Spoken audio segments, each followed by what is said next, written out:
mboka mboka ngo mokengeli koi mboka ngo mokengeli léopard.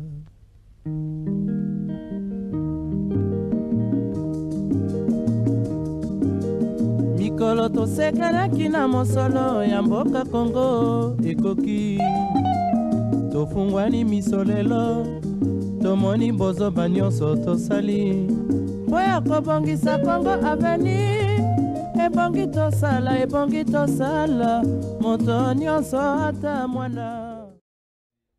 Bonjour mesdames, bonjour messieurs, amis téléspectateurs, bienvenue à ce numéro, le tout dernier d'ailleurs de la semaine. Nous sommes aujourd'hui vendredi 21 mai 2021.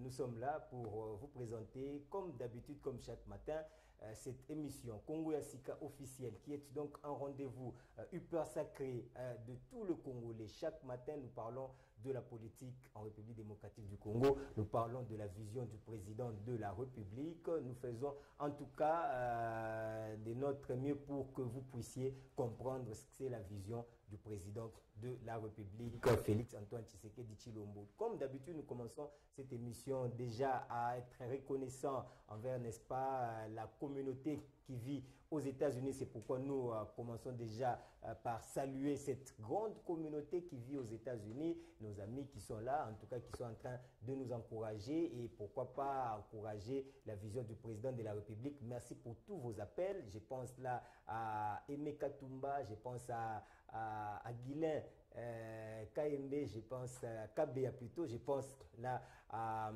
Moïse Michaud, Mou Biaï, je pense en tout cas à toute la grande communauté congolaise qui vit aux États-Unis. En tout cas, merci pour votre implication dans l'avancement, n'est-ce pas, de cette programmation qui est donc votre émission Congo Yassika officielle. Chaque matin, on est là pour parler de la République démocratique du Congo. Nous saluons évidemment, nous saluons aussi, je vais dire, la communauté qui vit en Europe et celle qui est donc dans quelques pays africains, ici sur évidemment le continent. Je pense aussi à l'intérieur du pays.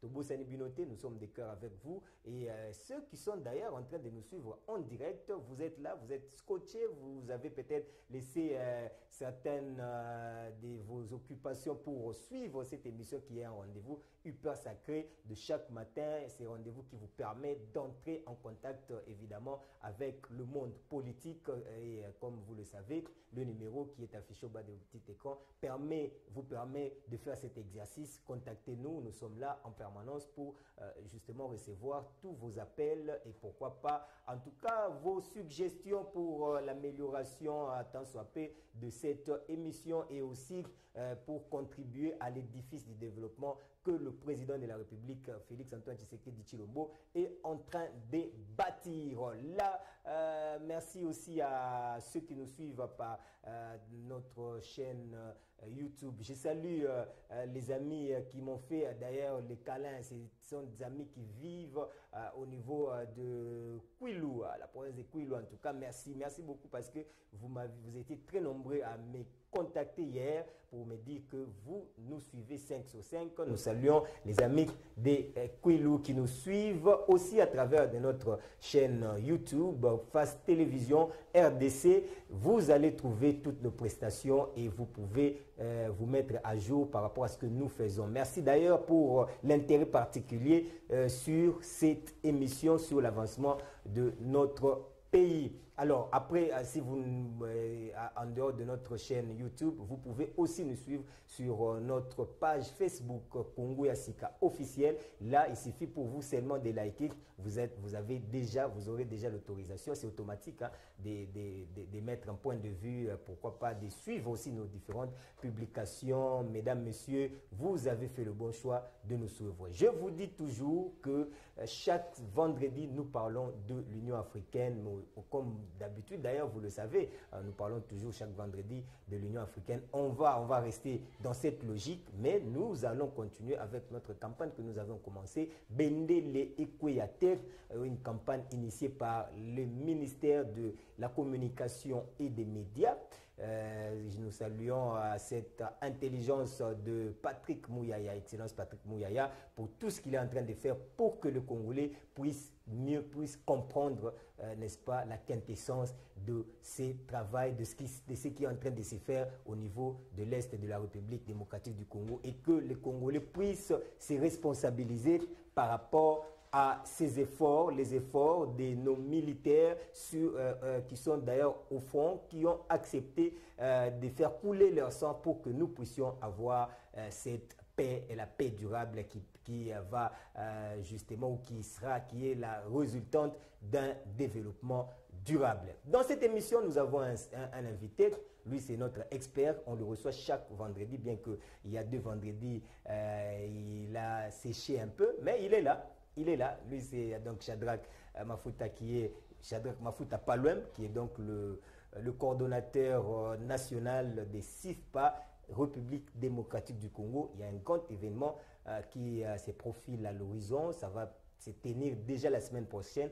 Vous aurez toutes les précisions avec Shadrack Mafuta, qui est donc le coordonnateur des CIFPA. On va aussi aujourd'hui parler de la date africaine, le 25 mai de chaque année. Le monde entier célèbre la journée africaine, et c'est aussi l'accession de la RDC à l'Union africaine. On totalise jour pour jour 58 ans depuis que la RDC a accédé à l'Union africaine, et ça mérite une très grande célébration, et nous aurons évidemment des précisions avec avec Shadrack Mafuta. Allez, bonjour Shadrack.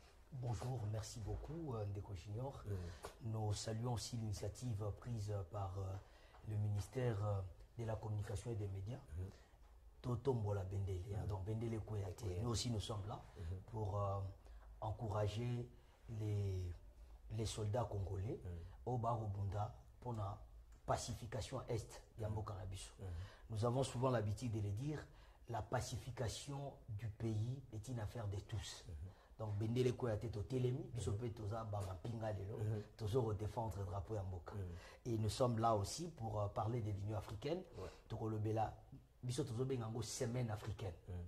Donc date il y a création, il y a l'Union africaine les le 25 mai, mais semaine mobimba et kozana d'activité peut qu'on continue tisuka yambula pour conscientiser un peuple africain ayeba aux l'Union africaine na ba mission. Voilà. Très bien, merci beaucoup. Bendele Koyate, nous sommes debout parce que eza na sens te so to betel cela Bendele Koyate kasbiso mo toza ofanda. Yangwana Mikolo Nyos depuis to bandi campagne, nous présentons cette émission debout pour na relaxa biso et to telema biso Nyos biso ba congolais tozala debout pour na mboka na biso ekoka kokenda liboso to longa na mapinga Bendele Koyate elingi kolobaka ka ete tozala bomoko to sangana to tia maele sika moko to yokana po te Bendele Koyate poto simba ndenge logo oyo wana en tout cas ndeko de réforme maele abimisi biso yango ndenge logo wana ezolakisa biso po ete to simba ngo to simba drapeau na biso ndenge wana il faut tozala na bolingo. Faut tozala na bomoko, il faut biso nyonso totala na sens moko, c'est-à-dire bendele na biso, drapeau na biso nde biso na se kasi drapeau na biso likolo nde vous permettre à ce qui tokoka kokende dès l'avant. Alors je vais te retrouver Shadrack Mafuta pour que tu continues ma solo na cadre émission na biso ya mokolo malelo. Lokola bendele ekoyi kokwea te nde biso émission to koma ko banda yango kaka avec l'hymne national. L'hymne national na biso boyebi ezali debout congolais. Il n'y a pas été congolais téléma, zoa responsabilité na yo. Bisika nyonso zali téléma beta masolo ya Congo, beta masolo ya mboka na biso parce que c'est le seul patrimoine oyo kolo apesi biso oyo ezali convoité na ba paya bato le monde entier misu na bango ezali kaka na Congo parce que Congo richesse énorme bandeko na ngai, le pays où coule le lait le miel ezali nde awa kana oyo boyoka période ya Moïse nde kana yango RDC convoité bandeko na ngai bato belé ba oluka na banzela moko bien te pour que ba récupérer matière première na biso po etonga ba mboka na bango kasi soko tali pendant tout ce temps biso moko ba kolo matière première yango tozonga sima ba ebisi bino ete bandeko basala kilobi bazwi biloko nyonso batekeli yango bapaya nde président lobi bato wana nyonso baza bazabolo baza bandoki parce que balingi bonne marche ya biso congolais te parce que balingi temboka na biso kenda liboso.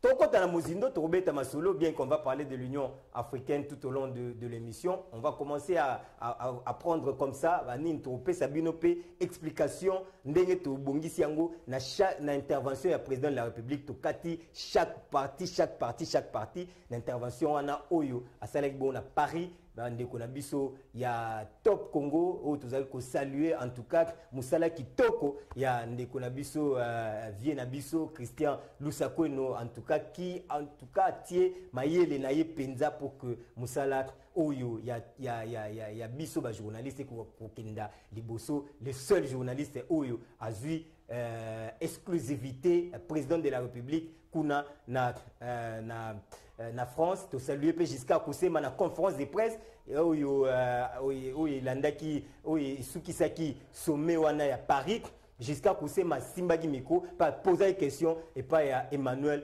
Macron en tout cas longoni parce que musala na biso kendaga liboso photo soutenir ba union so ba sala musala kito. Nous prenons d'abord l'hymne national pour responsabiliser biso bon to continuer miso yo tele merci ko zoami na yebi yo te na mona yo te place aux alliés mais yo moko devant conscience na yo hymne national yango wana elingi sabiso te congolais téléma c'est-à-dire yonde na cuisine interne na yo tu fais quoi pour na Congo et kende liboso. Alors hymne national na biso Dorifo Mayele, c'est parti.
Tozi responsabilité na biso tolobi tozali congolais to telemi debout pour na Congo et kokakokende liboso ndeko Shadrach Bendele ekoyate na front bandeko na biso bazali kobunda po ete tokotisa kimia na mboka na biso pe ba etotikali tozali kobunda pour que to sunga bandeko oyo bazali na front. Je sais pas, le message il est comment? Vraiment, tout le monde encourager justement bandeko ba na front basé à Bisso. Bisso Tolobaka, Congo, ezali 26 provinces, 145 territoires. Donc ce qui ata moko ya ba province na biso ezali la kimiate, ezali biso nyonso na kimiate. Na komi komona siko implication ya bato nyonso. Omona bato tu ba kolobela lelo mboka o ba rosalela te lobi. Kolobelango na politique kakate mais aussi na koluka kimia ekota nde bisope tozoloba so otali na logo balakisi liboke ya bato batatana ba mama na ba soldat to sangani to ko simba tolobi to longa na mapinga bendele ko ya te to kolonga na mapinga ndengeni tango to kozala penza na sima na bango tango to ko assister bango ezaka ba message to lexa na télé te mais aussi na moi moke o bisope tozali nango les députés nationaux na bandeko ba sénateurs bazwa ki pe ya bango mokano ya kolongola ndambo ya misolo bazwaka pour que ba contribuer ezaka bango te même bisope ba petit peuple tozali censé ya ko accompagner bango parce que bazali bato ba ko bunda pona bolamu ya mboka donc tozali ko saluer vraiment ba initiative nyonso malamu oyo ezwami kobanda na bino ba ya média parce que bozali 4e pouvoir bolaki si vraiment que bozali conscient pe bozali derrière FARDC yango bisope bayi population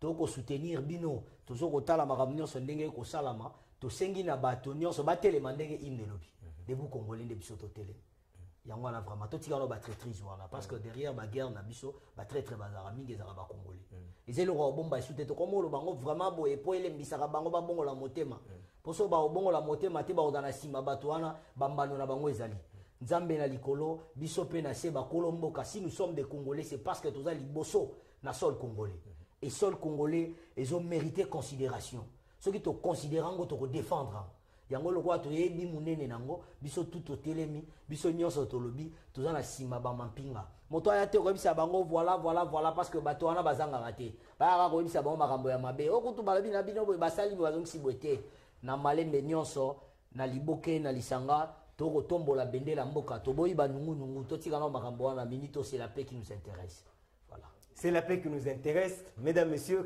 amis téléspectateurs nous sommes vraiment contents il y a ko partager ba moment oyo na bino ba bozui mokano Holanda biso bokolo komela biso pesa biso ka message na de soutien na ba FARDC na biso parce que il faut tous à la reconnaissance na musala oyo bandeko wana bazali ko sala na terrain bato bandimi peut-être lelo ko isa makila na bango ko tia makila na bango Angers pour que ngai na yo ki mekota ngai na yo to vivre belé peut-être ba kei peut-être ba ozonga te bandeko batali batiki ba famille batiki basi Bana, bandeko nangai, nous devons faire quelque chose pour na tozala reconnaissant envers bandeko wana oyo bazali ko mouiller ba teni na bango pour être Congo na biso ekoka kozwa pour redorer les blasons ternis ko zongisa bandeko ndenge Congo ezalaki unité nationale na biso zonga to vivre na kimia tozala na sengo ya ko vivre en paix bandeko batali nous devons le faire parce que c'est notre devoir parce que c'est une obligation pour nous bisika nyoso yozali bisika nyoso na kwa nyoso yozali bendele ekweyate ezala slogan kakate mais kasi ezala na contenu nango oyo ministre na biso ya media apesi yango contenu nango oyo apesi alobi tosangana tosimbana totia bomoko po ete mboka na biso ekende liboso simba drapeau wana ko simba maka na biso na yo moko te ça dit il faut conjugaison ya fort mixage ya intelligence bandeko po ete mboka na biso etele mangui. Alors nous allons vous proposer l'élément pendant que la technique est en train de préparer justement cet élément. Nous continuons déjà na émission. Alors le message est passé, il faut tout élément, il faut Congolais soutenir FARDC. Mais il y a des gens au lobby, au Babato Ebele, Bazali, Penza, Bamsous, Bazako s'est camouflé derrière Masolo Ango, tout ça, pour un intérêt personnel na bango. Oui, moi, je suis junior Dinanga. Toko zonga ta moi mouké na marambo Italie, état de siège. Justement, ils allaient qui ligne des décisions importantes, ils allaient prises toujours dans le cadre de la pacification en Mboka. Tout le monde a dit Mokonza Mboka, a dit Mokano, il y a deux provinces. Et là, nous sommes derrière les FARDC, nous sommes derrière. C'est bien. Maintenant, nous sommes derrière les FARDC, Moutaliboso. Tant que Marambo Nyon se Salama, Nani Azalaki derrière les FARDC, Moutaliboso. Toi, encourageras le bien. Tous à la rate, bateau, va critiquer rapport Marambo Issa Malamou. Ngai, à mon humble avis, je crois que Naminito Mboka Nabiso est comme Okende Liboso. Sorotali Marambo, moi, non, Naminito Tokomo Okende Liboso. Et Tokomi Moko Mboka, Batomaromo Banga Biso. Tous à la rate, que oh non, Mokonza Mboka, ça la réponse, la déclaration Mo XY. Non. Ah, ça la plan où il y a Zanango pour la Mboka et Liboso. C'est ça notre souci. Biso dans la postalité que tous en amo konzambo kamoko oh azala la porte-parole ya batumoko boye non azala porteur d'une grande vision et cette vision est même un développement na mboka. Il n'est pas question comme ça biso baloba ki boye ya répondre nini ya tout ça non ya sali nini azui atie au babengi état de siège au ezali d'abord constitutionnel une décision légale parce que respecter mobeko likundi ya mboka. A sali aye stratégie o ya moneza malamu ko chaba mampinga bakamba bisika Les lobbies sont les cas le contre Bafarde, ça zate parce que Toriko za contre Bangote justement pour Mossa Barosala et Zamalam. Ngala zozonga kaka na batre traîner et puis pour ani na ko lobali kambo wana. Biso na mboka oto et puis bino de diaboliser nyonso. Même attention on t'appelle sur bonjour, il faut diaboliser. Pour intention les gens non pour la nina pesinga bonjour en principe fallait pas ça salut tout ça. C'est ça l'homme noir et surtout l'homme congolais. Ani ko pesa kaka ba connotation moko négative na makamu nyonso. Justement pourquoi? Parce qu'elle est égoïste. Les deux ans, la politique, biso bactère, il y a développement communautaire, tout le monde a bango, tout un message à soutien à bango. Tout le monde a bango peut baser logo, il y a le logo, ils ont un ciment, biso tout le monde a, batia yango peut bango peut encourager, bah faire RDC. Justement, drapeau dans mon corps, il y a RDC. Ce qu'on a dit politicien congolais, c'est que yo peut drapeau dans yangwana. Même bon, n'angotanga bako mon bango te justement, mais bango mo ba miebi. Est-ce que la classe politique congolaise est sangani? Ils ont na bomoko.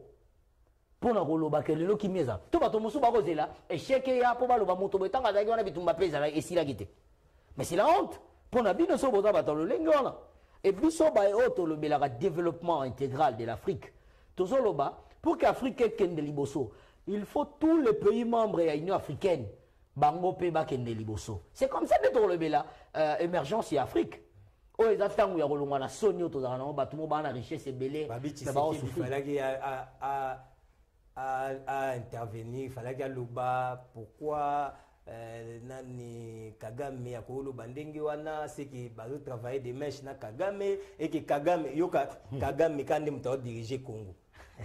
Moi la mboka junior dinanga mara mosusu so ba lobango baza lokola ba clavier à téléphone où ils ont commandé de manière automatique sans l'assistance d'un cerveau humain. Permettez-moi de le quoi. Justement pour nous tout dans la question. Un Rwandais ou un président Rwanda, bon le ba kamba Congo, bon le barani, na comprendre le quoi na malamuté. Alors, ceux qui n'a pas répondre, n'a pas sa bango solution bande quoi na ba le ba Nathalie bango pour na bisa bango.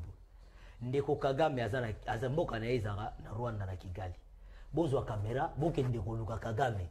Bon ti ko le ba bande ko presse présidentielle ba utaki ko interviewer président français. Oui. Alors, je vais retourner à la question. Hein? Je vais retourner à la question. Parce que nous avons non fondé. Nous avons une vision. Et non pas na justification, na débat moko boyo bato ba sala sala na nzela. Ce n'est pas important. Lelo tozo le bela nini? Lelo tozo le bela mboka na biso ezali na ngambo moso ezali na bitumba. Oyo toza na pose kota kimia. Po kota kimia sengi nini? Ba mampinga na biso babunda bitumba. Kasi bango po basa mosala ndenge sengeli ya liboso ba politique et sengi ba soutenir bango. Pe biso peuple. Oyo tozali na sima ya ba konzi ya mboka na biso. Lelo tata mokonzi ekolo à la qui c'est volonté. D'ailleurs tout le monde qui ba image même il y a première dame, je profite également de l'occasion pour saluer sens ya nationalisme oyo maman Denise Azali nango alati elamba pour na soutenir ba soldats congolais. Ba bilo kona nyonso to mono tala biso to la posa kaka mboka na biso to ba to na richesse ba diplôme tout aujourd'hui c'est bien mais to mona ngo sikoyo ekende liboso kokende ngo liboso to za na bitumba te kokende ngo liboso to lia malamu kokende ngo liboso to tanga bana batanga malamu gratuité effective de l'enseignement de base yango to mona ki de koti bien que bande ko mosuso bazalo na makala o ba meka o bundisa ngo balongi yango te nyonso wana soki to ko résumer en un seul mot la bonne volonté politique du chef de l'État. Très bien, la bonne volonté politique du chef de l'État. Nous allons prendre, si de réforme est d'accord avec nous, nous allons prendre le message. Il y a Oyo Bandeko Nabiso, il y a ministère, il y a communication, qui message de sensibilisation sur la peine, bien entendu. Et on se retrouve juste après pour la suite de cette émission. Ben d'abord, permettez-moi de vous le dire, je ne suis pas là pour répliquer à mon homologue. C'est quelqu'un avec qui j'ai de bonnes relations, je saurais comment passer le message autrement. Ensuite, je dirais que le rapport mapping, c'est quelque chose qui a été fait par des experts de l'ONU. Congo.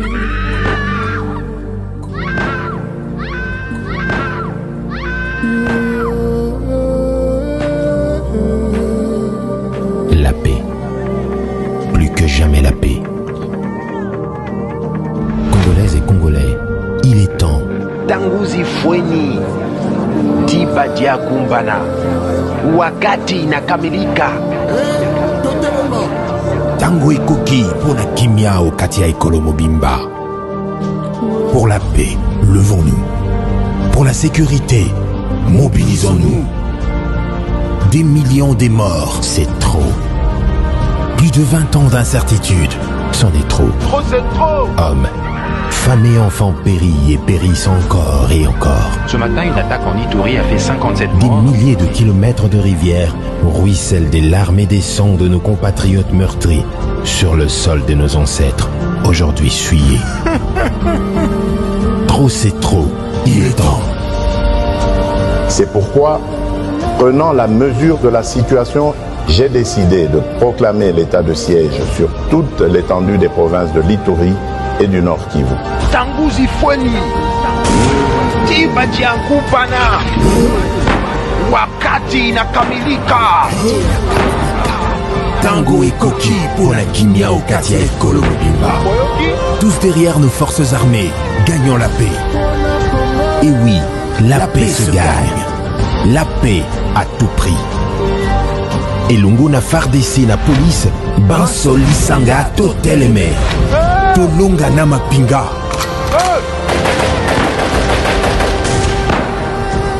Bendele Koyate. À tout prix. Et Lungu na FARDC na police, Banso Lisanga Toteleme. Tolonga na Mapinga.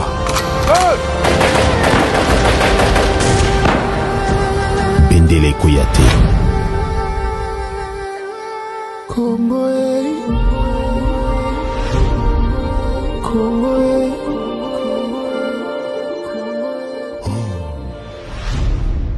Bien, merci beaucoup déjà Bouti Kozwa message Oyoana ya paix tolingi kimia batu bakufi tellement ebelé trop c'est trop bande konangai sika wabiso nyoso to se focaliser derrière le président de la République pour être kimia ekota na mboka na biso yango tozali ko soutenir ba mapinga na biso na koyebisa topesa bino na ba jours à venir comment faire pour na to accompagner mapinga na biso na cadre ya Congo ya sika.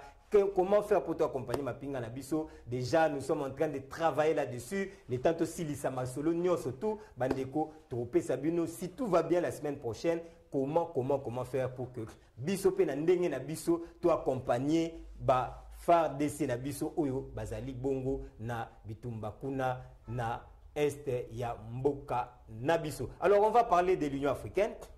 C'est vrai que na moi kati to bando to beta pe solo ya président de la République to relax ba extrait oyo to mekai ko monter pour na ba téléspectateurs na biso to expliquer extrait par extrait parce qu'apparemment batu bazabolo bazo lukaka ba tirer ba ficelle na part na bango yango biso to pesa bino extrait par extrait pour na relax bino était le chef de l'État a corrigé Nani Kagame d'une manière intelligente, d'une manière diplomatique. Et ce message-là est comme Eli Kagame. Parce que Kagame, du point de vue diplomatie, Aza P Nakati, Ayebi P notion. Donc, entre les chefs d'État, ça se passe comme ça. Et je crois que même ceux qui les loquent, Biloko tout Kagame Alobaki, oyo ngana zo rappeler bino ba téléspectateurs na biso ki ezali biloko moko ata yo so batuna ki yo répondre kandengwana génocide ya nini yo le biote nga Kagame nde mutu na sala ki yango oso mona ote ba nini état de siège non biso toza contre état de siège alors que biso tozali ko accuser Rwanda alors ben daga dra na côté na et non nous soutenons l'état de siège d'ailleurs pour na kimie kota tout ça banine. Ce n'est que normal que pesa arianola lolenge wana mais siko attitude na biso par rapport il y a réponse na to bima na réalité to za na ngote la réalité c'est que nous sommes déjà na front oyo wana il y a le kito na est et le chef de l'État a lobby toko kende to silisa na bitumba wana après to zui aspect oyo il y a justice. De toute façon, rapport mapping, des rapports congolais, rapport mapping, oh, ils allaient incriminer, oh, ils citaient énormément Rwanda, ils ont un rapport avec experts, il y a Nations Unies. Donc, ils ont tout que oh, Congo ne mutu, ils allaient incriminer Rwanda, officiellement, pour tout yati. Nous sommes tous le baloba, ils ont tout ça. Mais c'est les rapports mapping, oh, il y a experts. Donc, ceux qui te ça la procès, ça sera sur base, il y a un rapport Rwanda. Parce qu'un procès sans contenu, ils ont procédé, ils ont la sens. Donc, nous allons faire le procès par rapport à ce que le rapport Oyo et Zali Koloba. Donc, ça ne vient pas de nous, ça vient des experts. Ils tirent l'information. Comment est-ce que tu as dit que Rwanda Salibo, Rwanda Salibo, Rwanda Salibo? Tu as dit un rapport mapping. Oyo, il y a des experts. Oyo, il y a les Nations Unies. Et donc, laissez les choses calmement comme ça. Si guerre na biso to sécuriser mboka na biso ba territoire na biso nyonso ba frontière na biso nyonso et puis siko to kei to se lancer siko na nini ya justice parce que pour que Rwanda azala condamné il faut qu'azala condamné na l'état na justice évidemment la justice internationale. Shadrach, merci beaucoup. Le 25. Ouais. Tobetano Masola le 25 très rapidement va to fungola Masola Mokonzamboka le 25 mai ils ont nini concrètement. Voilà, ezali journée mondiale de l'Afrique. Journée ango bablobi journée mondiale de l'Afrique ezalaka célébrée dans le monde entier. Ezali kaka en Afrique te tout na pays africains te mais aussi dans le monde mobimba ba okanisa journée ya Afrique. Tokopesa historique nango mwambango po to bayeba. Ezalaki le 25 mai 1963 nde basalaka to bengaka OIA le koma UA donc Union africaine na conférence ya Durban en 2002 nde ba changera OIA kombo et komi UA donc Union africaine. Alors journée internationale ou journée mondiale de l'Afrique ezali mokolo to ko célébrer Afrique.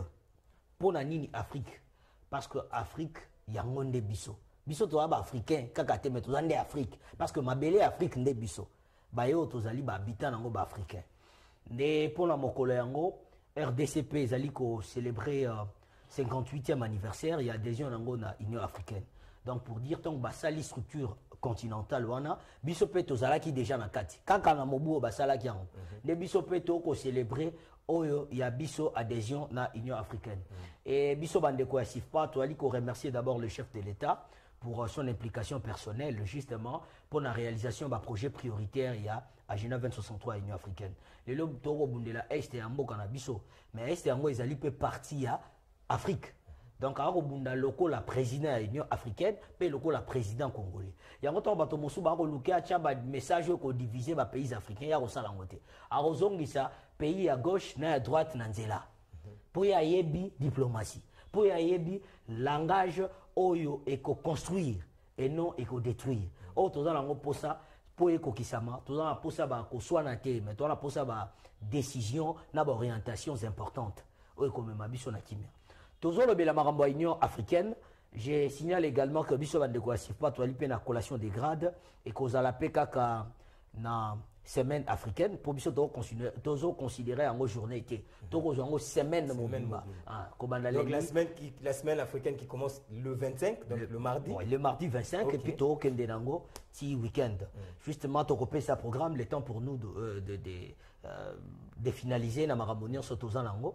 Donc on vous reçoit déjà le lundi prochain. Le lundi nous serons là pour donner tous les détails possibles sur la semaine et to ça l'effort pour que dans la journée dans la porte ouverte oyo ekozala exposition culturelle bandeko parce que tozali na année culturelle ya l'Union africaine toujours le bela art culture et patrimoine levier pour l'édification de l'Afrique que nous voulons donc tokosala porte ouverte moko et d'ici là na lisungi ya bandeko panel toujours lancer foire panafricaine oyo kosala que batubara kotala objet d'art et Afrique et to valoriser culture na biso donc na mokuse makamto ko lobela ngwana to simba ke Union africaine et salamaki pour na ko renforcer unité na solidarité à ba pays africains yangwana tina ya kosala manango parce que soko tali même ba obayaki na likanisa ko diviser pour mieux régner ba diviser rande ba africain ba ko luka moi discours mo moke bi mangita mosu na bandeko ya ngambo oyo na bandeko ya ngambo oyo et me ba ona okabwana po ba ya ko régner donc so to moni mutu mo azo ko lobela biso ba biloko moko ya ko diviser biso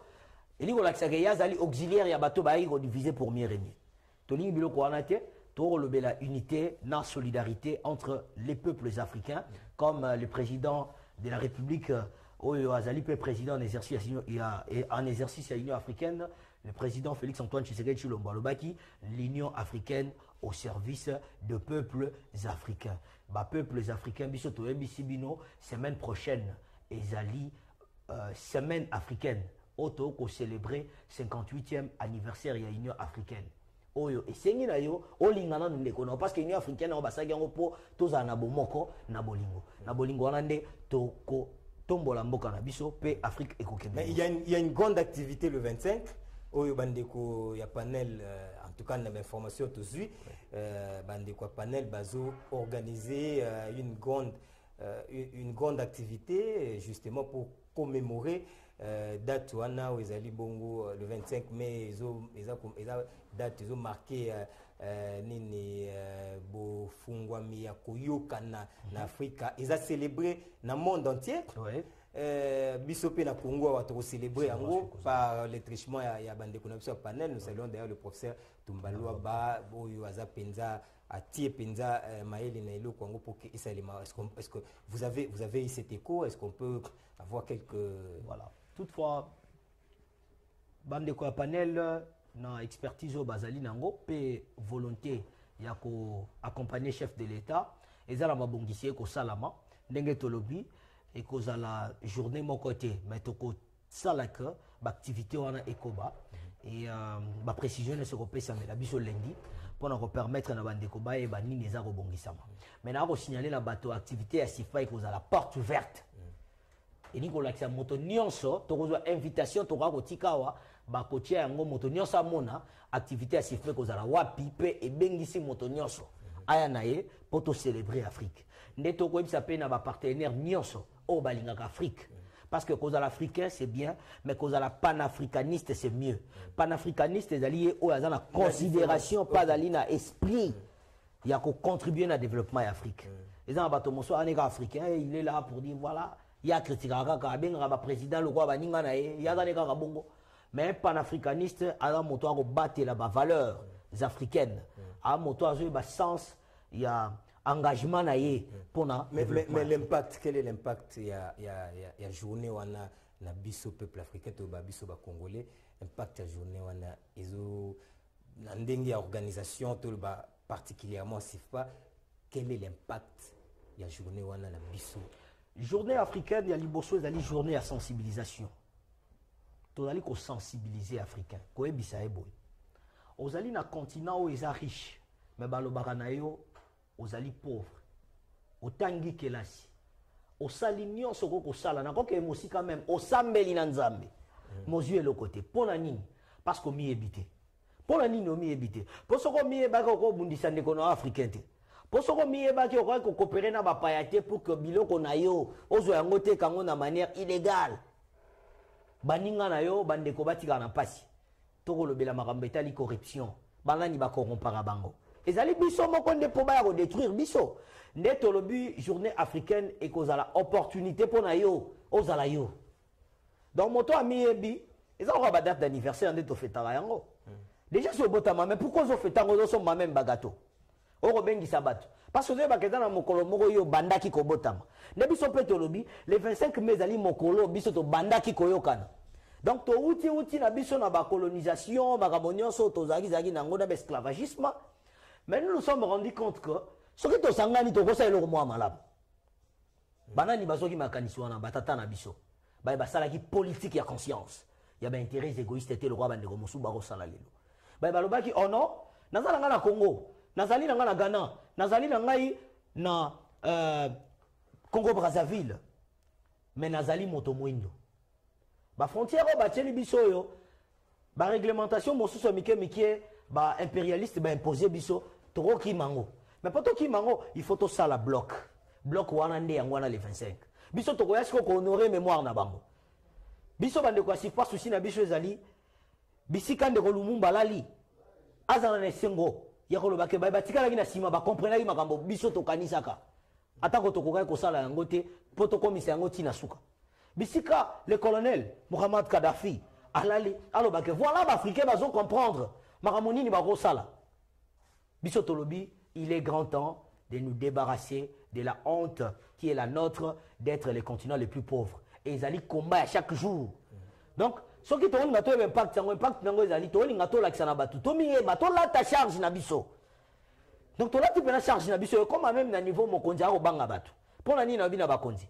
Président Félix Alobaki na biso. Alobi tolingi so bato ba ya raté ko koyemba yemba nde to benga la Kinshasa jalelo.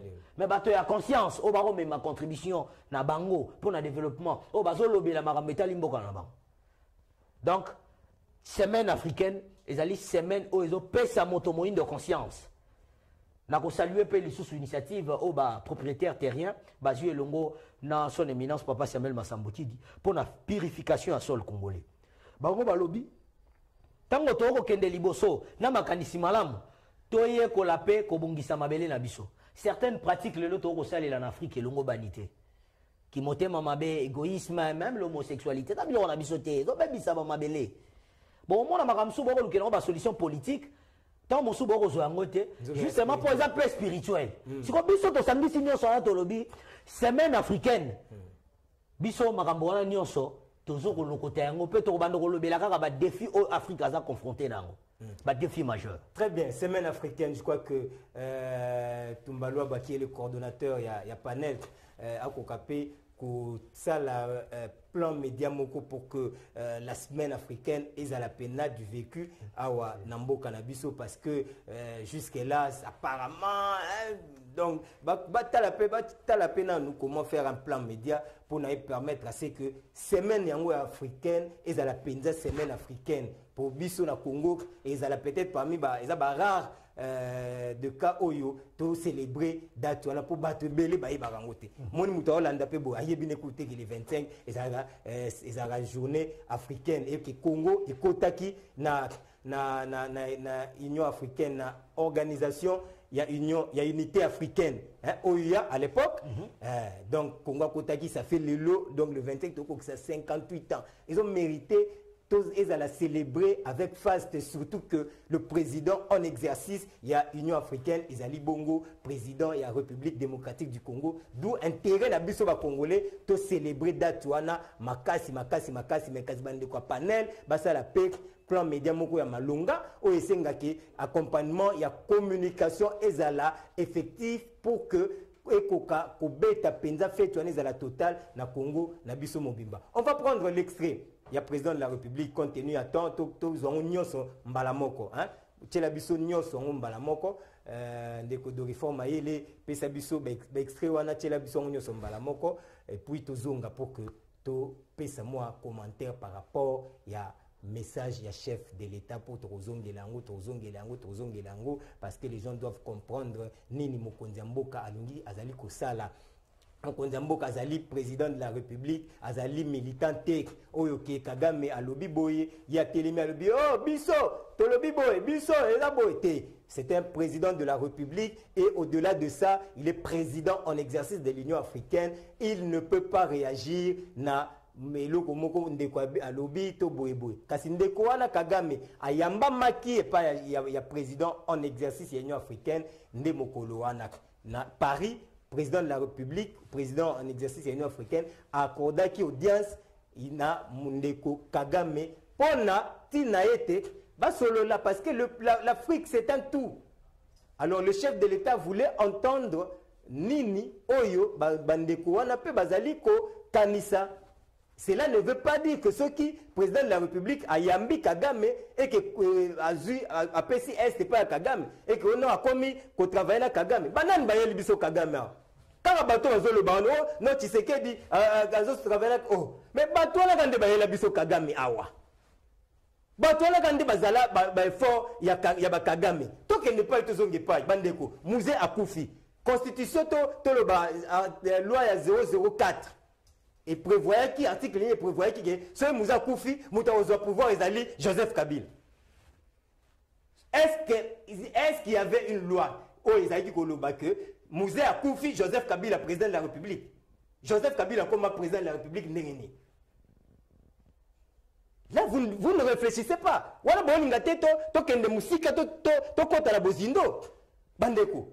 Tant que tu fais Kabila Zoloba, oh non, tu vas libérateur. Mais tant que tu as Bizimakara, tous ces gens-là, parce que les Rwandais. Banani ba memel biso ba Rwandais, les loba généraux belé, Kabila tiki combien de généraux rwandais ah on a mboka na biso. Combien? Bobo Sanate que sous Kabila, James Kabera besoin putain. Hein? Bobo Sanate, ndekona biso wana James, ah là là, le nom, comme vous avez compris. James Kabarebe. Voilà, c'est cela. James Kabarebe a commis les lots sous Kabila, Azaki, général Namboka Oyo. Bandiko Batal. Comment les gens ne peuvent pas comprendre ça? Donc nous devons comprendre que les lots sous la temps on a été oboé. Les lots si qu'on la minute tozali biso nyonso bendele ekoyate. Biso nyonso to simbami pour être Congo na biso kende liboso. Allez, on va prendre l'extrait et puis tozonga na cadre émission na biso. Ben d'abord, permettez-moi de vous le dire, je ne suis pas là pour répliquer à mon homologue. C'est quelqu'un avec qui j'ai de bonnes relations, je saurais comment passer le message autrement. Ensuite, je dirais que le rapport mapping, c'est quelque chose qui a été fait par des experts de l'ONU. Ce n'est pas les Congolais qui l'ont fait, ce ne sont pas les Congolais qui accusent, ce sont des gens objectifs qui ont fait ce rapport.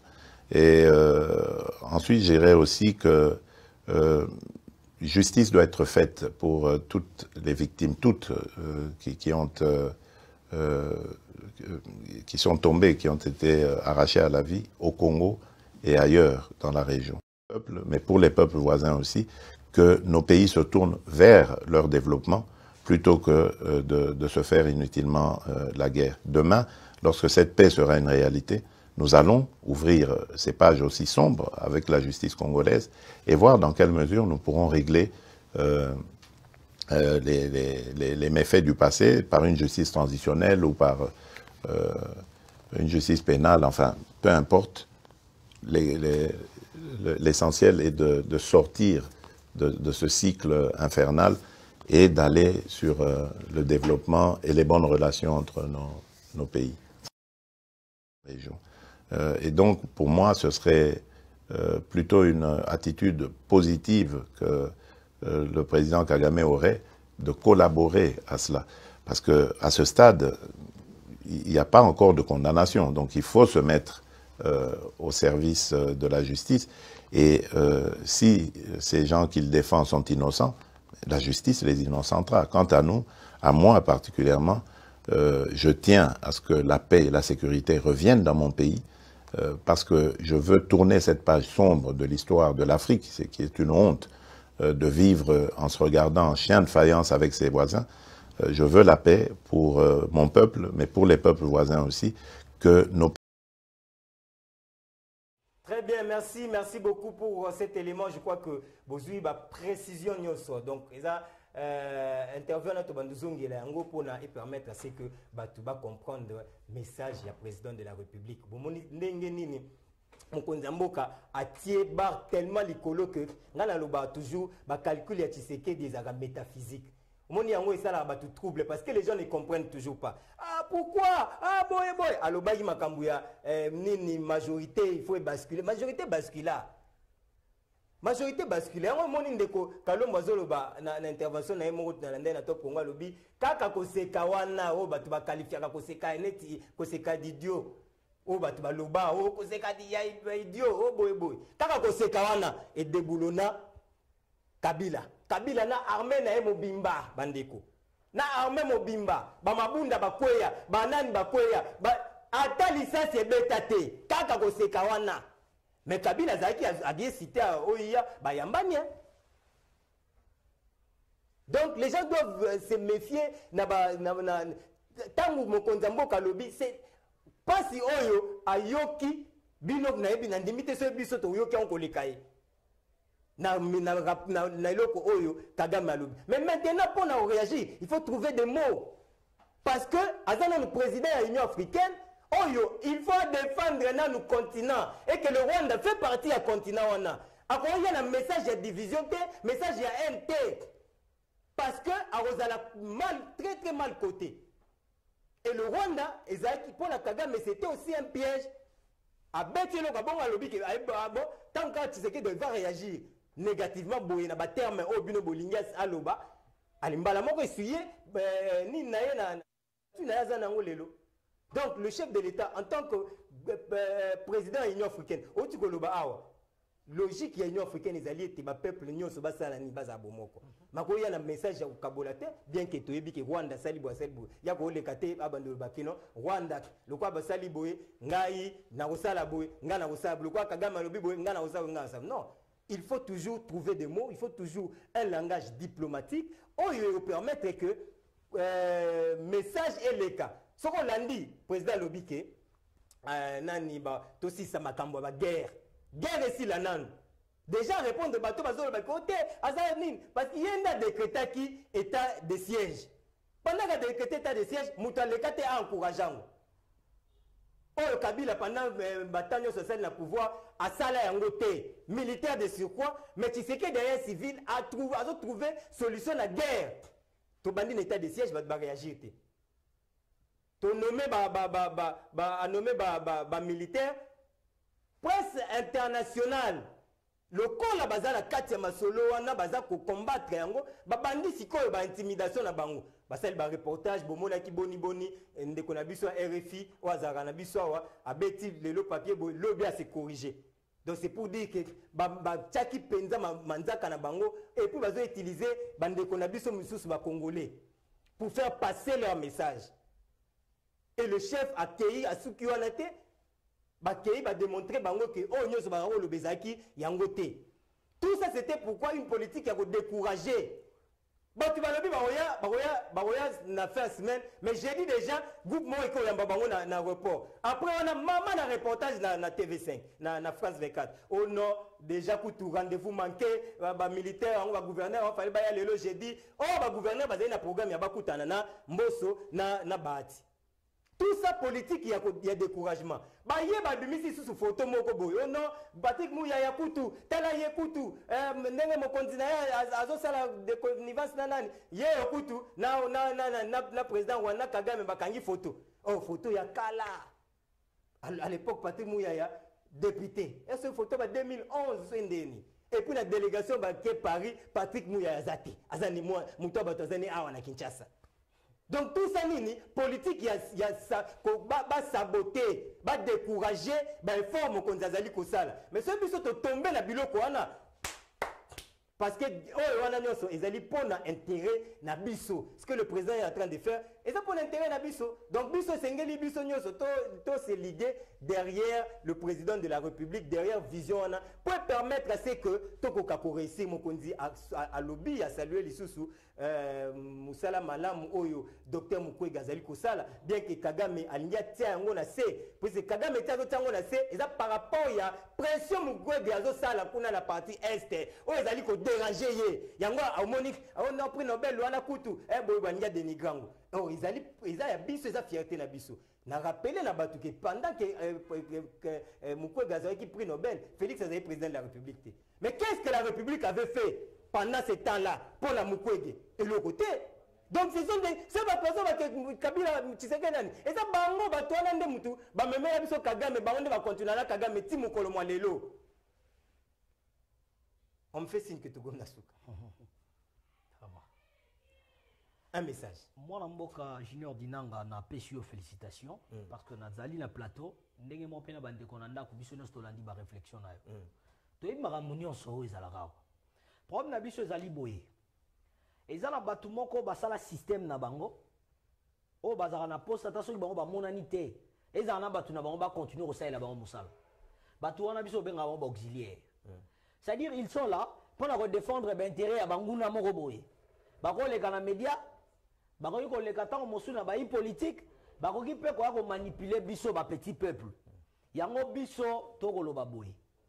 Makamu nyonso so ko salama na mboka to ba décision nyonso ezokozwama to talaka ya biso part biso banani biso ba peuple ba lobi ba ko loba ba sali nyonso ba ko sala mais to moni eloko malonga te na vie na biso na makamu na bango mais na mikano mokonza mboka akozwa tozomona que kimia na est et ezali moke koya esengi biso nyonso to na sima to comprendre eloko wana. Point mokonga na ko beka ko soulever pour to komi déjà na suka ezali kaka koyeba kopesa image ya mboka na libanda pe na kati. Na kati ni kolakisa kozwa ba décision ya malonga. Pe libanda eli kolakisa nini bozoloba au nom du pays. Nini bozoloba au nom du pays. Tout ça bata ba sentiment te le roi bana mike mike ba royawa pour na kobisa batu non voilà il faut dire ça pour na beauté. Mais tout dans la batu au bali na conscience.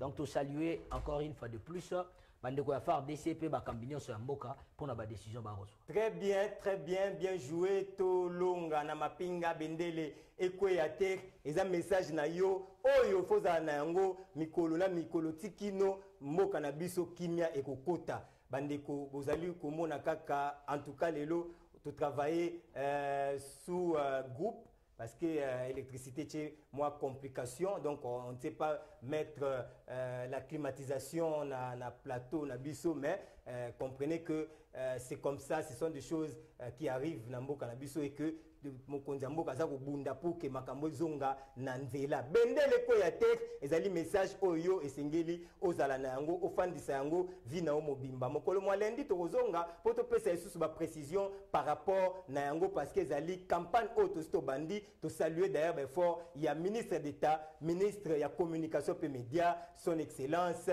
Patrick Mouyaya pona mayele oyo atie pour que Congo na biso ekoka lelo ko comprendre nini bandeko bazali kosala na est ya mboka na biso. C'en est fini mesdames messieurs pour ces derniers numéros de la semaine. Je vous retrouve la semaine prochaine déjà ce lundi je serai ensemble avec vous pour parler justement de cette grande campagne autosto bandagi déjà toujours continuer na yango mais tikana remercier équipe technique na biso mo bimbak oyo esimbami mokolo mwalelo na ndeko Dorifor Mayele Dorifor wazali bongo directeur technique ya biso awa longonia na musala oyo azali kosala topesi pe merci na bandeko lokola Joseph Lelok très branché pour na été à accompagner biso Joseph bien coiffé en tout cas na santika mo ba beauté ndenge ezali ko bima bima merci pe na ndeko Pascal Kalonji ye pas ala toujours wana pour na ko accompagner biso na bosanité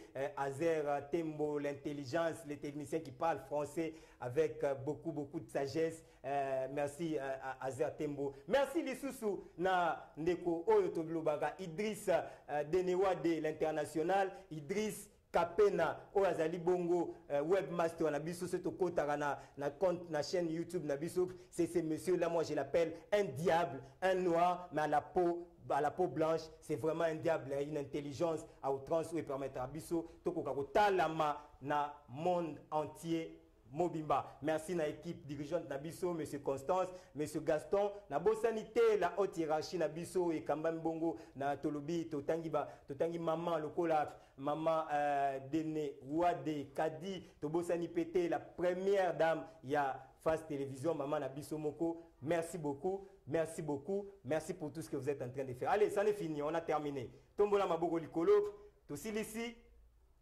Tombola maboko likolo tombola pepa po makambo ngoyo pepa to tombola to kumisa toloba merci na moto moko oyo atie biso oyo yende mutu biso tozali volonté na si nous sommes là c'est parce que il veut que nous puissions être là lui c'est notre patron notre boss merci beaucoup monsieur AM pour tout ce que vous êtes en train de faire nous sommes arrivés à la fin on vous dit un très grand merci pour na musala ndenge zali kokende on se retrouve lundi au revoir et à lundi.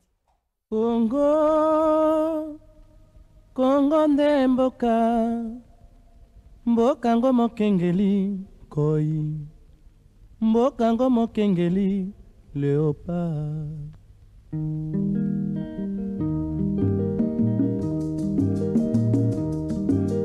mikolo tosekelaki na mosolo ya mboka Kongo ekoki tofungwani misolelo tomoni bozoba nyonso tosali po ya kobongisa Kongo aveni ebongi tosala moto nyonso ata mwana